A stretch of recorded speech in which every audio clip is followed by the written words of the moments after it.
Olá, Shalom, a paz.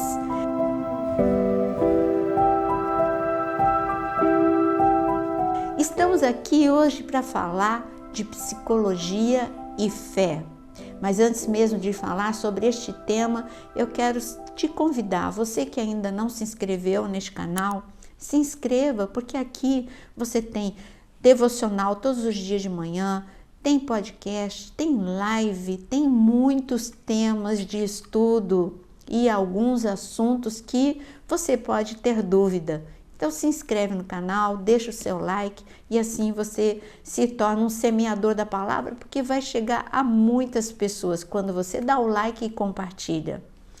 O nosso tema, como eu disse, psicologia e fé, parece que são dois mundos que nunca se encontram, porque a fé, nós estamos falando de vida espiritual, nós estamos falando de milagres, sinais, prodígios, poder, unção, autoridade. E quando nós falamos de psicologia, nós estamos falando de ciência, nós estamos falando de pensamentos, de emoções, nós estamos falando de razão. E por muito tempo, a igreja tinha um grande tabu sobre saúde mental. Aceitava a saúde física, que Deus é um Deus de milagres e que você pode procurar um médico. Se você tiver problema no estômago, vá a um gastro. Se você precisa, você vê que você está precisando de óculos, vá ao oftalmologista. Se você está com problema no coração, vá a um cardiologista. A igreja não se opõe a isso. Mas e por que a igreja se opõe quando nós falamos de saúde mental? É uma área do corpo também, é o cérebro e são as emoções. Então, por que este tabu em relação à psiquiatria, à psicologia? Parece que só pode ir a psiquiatra uma pessoa com patologia ou uma pessoa que tem algum problema muito grave. E psicólogo, se você for, você está negando a sua fé. De onde veio esse tabu? Todo tabu, ele vem por falta de conhecimento. Mas para a gente conhecer essa área, será que a Bíblia fala de psicologia? Será que Deus apoia esta ciência? Nós precisamos ler a palavra. Quando nós chegamos no livro de Josué, Josué era um homem que foi escravo e agora ele se apoiou no líder Moisés e agora Moisés morre. E o que Deus fala com ele? Ele falou muitas coisas espirituais para Josué, mas no momento em que Moisés morre e Josué tem que assumir, veja a conversa, o diálogo entre o Senhor e Josué. Veja o que ele diz em Josué capítulo 1. Josué capítulo 1, ele diz no versículo 2, Moisés, meu servo, está morto, prepare-se agora e passe este Jordão, você e todo este povo, e entre na terra que eu vou dar aos filhos de Israel. E em seguida, o Senhor continua falando com Josué no versículo 5. Ninguém poderá resistir a você todos os dias da sua vida. Assim como estive com Moisés, estarei com você. Não o deixarei, nem o abandonarei. Seja forte e corajoso, porque você fará este povo herdar a terra que sob juramento prometi aos pais deles. Tão somente seja forte e muito corajoso. No versículo 9, não fui eu que ordenei, seja forte e corajoso, não tenha medo, nem fique assustado, porque o Senhor, seu Deus, estará com você por onde quer que você ande. Aqui o Senhor, ele fala muitas vezes, seja forte, seja corajoso, não tenha medo. Aonde está essa área do medo? Está nas emoções de Josué. A insegurança era muito forte na vida de Josué. Então nós vemos aqui o Senhor trabalhando nas emoções de Josué. A vida espiritual, ele estava o tempo todo, durante todo o treinamento com Moisés, Deus estava treinando Josué quanto à sua fé. Mas agora, no momento de assumir, veio a insegurança, a timidez, e você sabe que o medo paralisa. Aqui ele tinha problema de baixa autoestima e Deus começou a falar com Josué e falando em termos de emoções. Agora, é muito interessante quando ele chega para um outro guerreiro chamado Gideão, em Juízes capítulo 6, eu quero destacar um versículo para você ver como a Bíblia mostra o quanto Deus se importa com as suas emoções. Se ele se importa com as suas emoções, é lógico que ele respalda a ciência e a psicologia e a psiquiatria, ele respalda completamente da mesma forma que ele respalda os médicos. Lucas era médico e não é porque ele era médico que ele não podia ser um discípulo, e ele era ali um discípulo fiel ali de Paulo, e ele um homem muito espiritual, mas ele era um médico também. Então aqui está escrito em Juízes capítulo 6, veja o que o Senhor fala para Gideão. No versículo 12, então o anjo do Senhor lhe apareceu e lhe disse: o Senhor está com você, homem valente.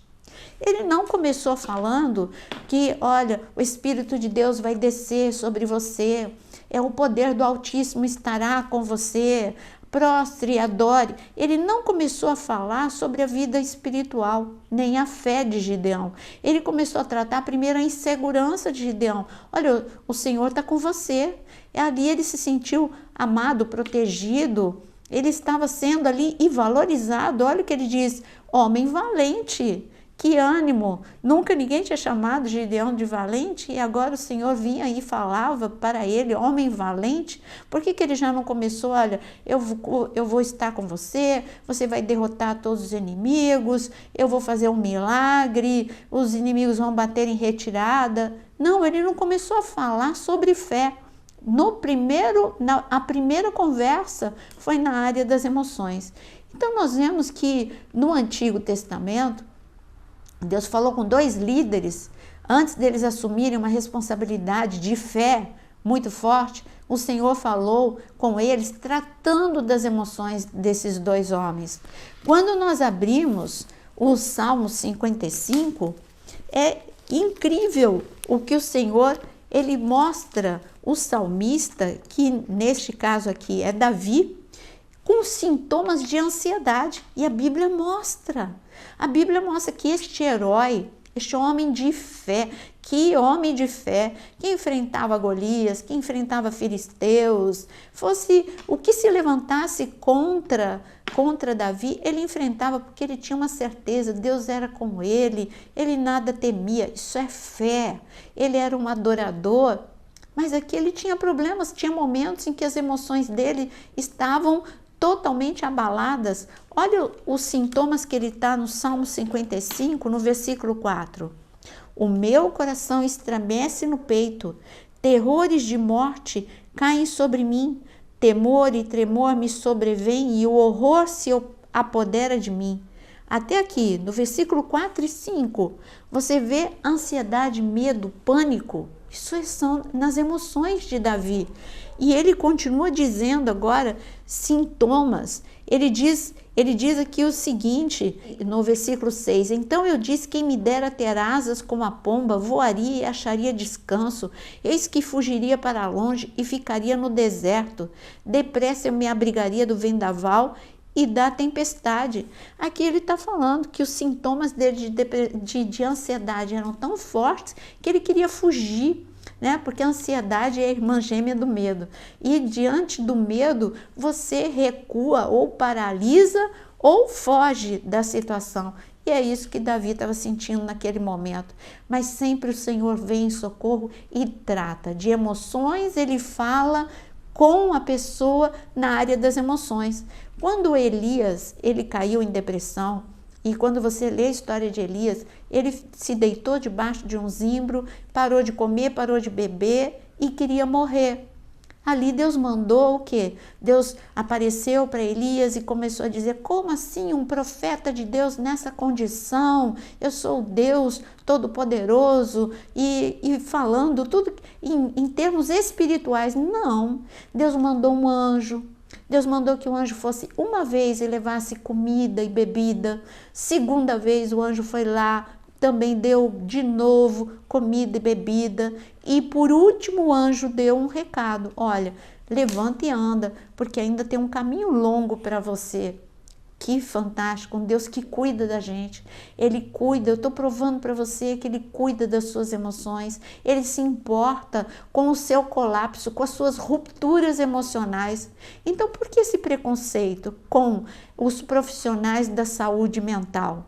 Não podemos. Aí você vai me falar, você está só no Antigo Testamento. Eu vou dar o último exemplo para você no Antigo Testamento. Quando eu olho para Moisés, um homem valente, um homem que teve fé para que o mar abrisse diante de todo um povo, um homem que ele teve fé para entender, perceber e aceitar que era o Deus Todo-Poderoso que tinha aparecido para ele na sarça.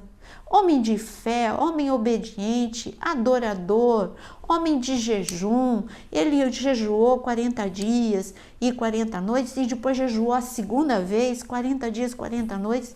Homem espiritual. Mas esse homem tinha muitos problemas emocionais e por isso Deus mandou que ele colocasse a mão no coração. Em Êxodo capítulo 4, ele colocou, a mão saiu leprosa. E Deus mandou que ele colocasse novamente a mão sobre o coração e dessa vez a mão saiu sã. E Deus estava mostrando para Moisés, Moisés, eu vou lidar com a sua vida espiritual, mas eu vou lidar também com o teu emocional. Até aqui você era inseguro, eu vou trazer segurança para o seu coração. Você teve muitas perdas, muitas histórias traumáticas, mas eu vou te ajudar e você vai superar essas dores. E assim nós vemos um Moisés descontrolado que matou egípcio, que quebrou a tábua, se tornar o homem mais manso da terra. Isso é psicologia e fé. Quem era o psicólogo naquele tempo ainda não tinha profissionais da área da saúde mental. Então o Senhor vinha de forma pontual para homens e mulheres que estavam com rupturas emocionais para que Ele mesmo ali tratasse com essas pessoas. Quando Jesus veio, ele falou uma palavra muito forte. Ele disse que ele não veio para os sãos, ele veio para os doentes. Que ótimo sabermos que Deus não descarta ninguém. Se você tiver algum distúrbio, se você tiver algum transtorno, se você tiver algum problema nas suas emoções, Ele não te descarta. Mas nós estamos falando sobre fé e psicologia.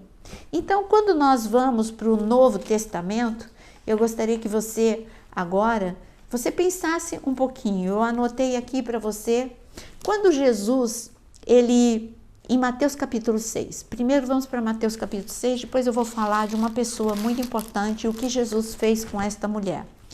Mateus capítulo 6, Jesus ele vai tratar de um assunto que é ansiedade no Sermão da Montanha. A partir do versículo 31, ele começa falando antes de ansiedade, mas nós vamos ler a partir do versículo 31. Portanto, não se preocupem dizendo que comeremos, que beberemos ou com o que vestiremos, porque os gentios é que procuram todas essas coisas. O Pai de vocês, que está no céu, sabe que vocês precisam de todas elas, mas busquem em primeiro lugar o reino de Deus e a sua justiça, e todas essas coisas lhes serão acrescentadas. Portanto, não se preocupem com o dia de amanhã, pois o amanhã trará os seus cuidados. Basta ao dia o seu próprio mal. Aqui Jesus ele está ensinando como um psicólogo, ele está ensinando que a ansiedade, como eu falei anteriormente, é a irmã gêmea do medo e você não pode acreditar nesses pensamentos antecipatórios, porque a ansiedade nada mais é do que um conjunto de pensamentos antecipatórios que pode ser que vai acontecer ou não. Na maior parte das vezes, todos os seus medos são infundados e não vai acontecer. O medo de não ter comida amanhã, o medo de alguém morrer, todos os medos, a maior parte, eles são infundados. E ele está falando, viva e invista no hoje, porque quando nós sabemos que o excesso de futuro é a ansiedade, o excesso de passado é depressão, o excesso de preocupação no presente, você tem burnout. Então, o que é que você tem que fazer? Saúde mental. E a saúde mental, muitas vezes, ou a grande parte das vezes, um profissional da área vai te ajudar.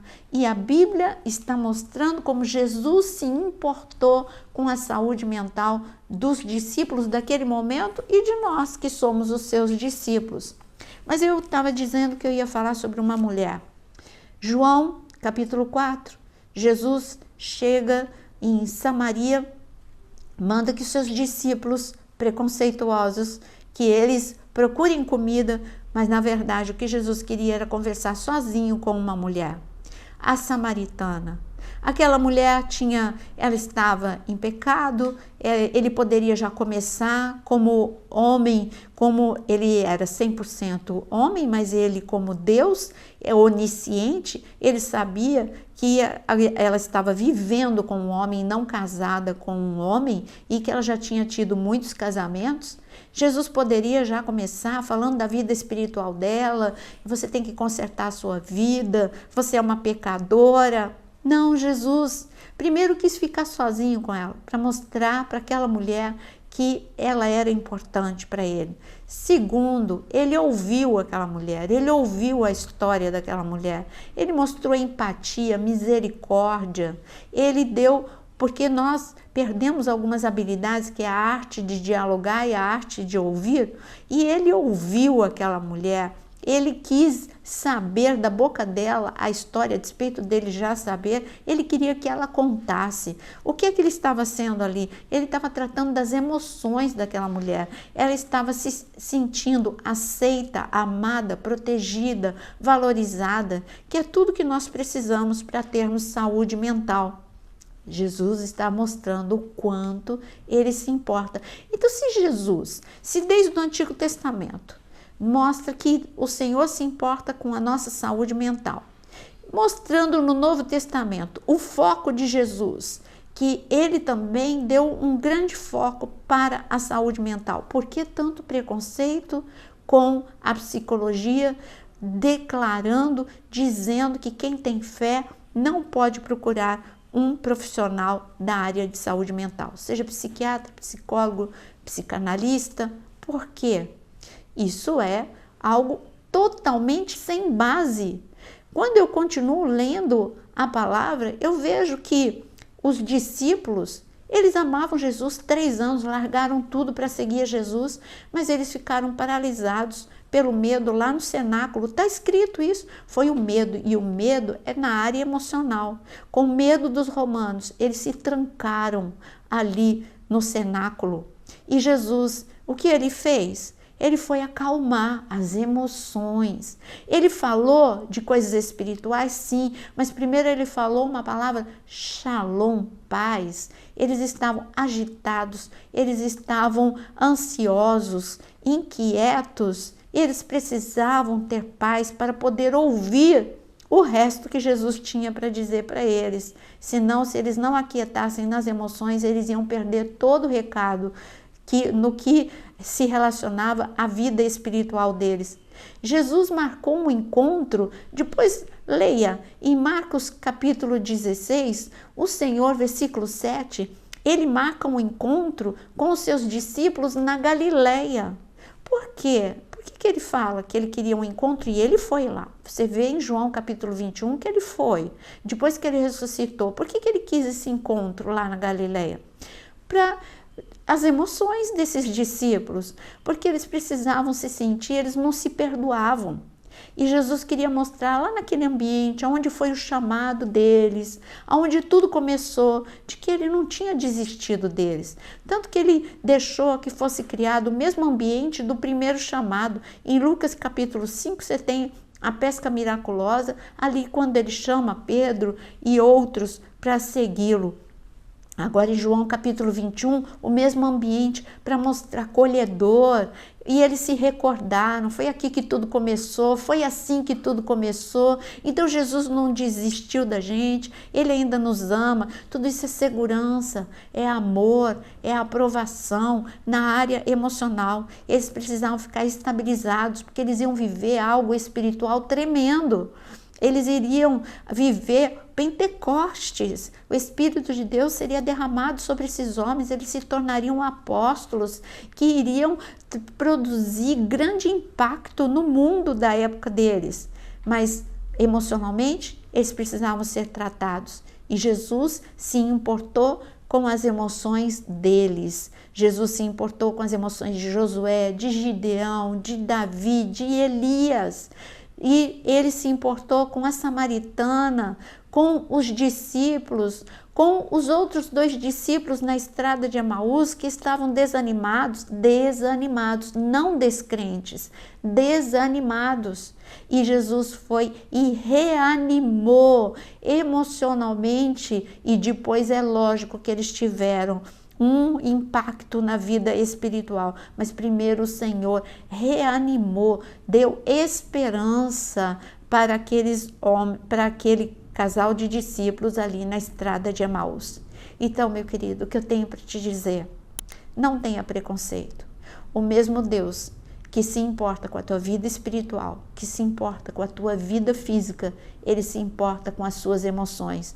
O mesmo Deus que não te recrimina quando você precisa ir a um profissional da saúde do teu físico, ele também não te recrimina quando você precisa de um profissional da saúde mental. Eu queria só provar para você, biblicamente, que Deus se importa com as suas emoções.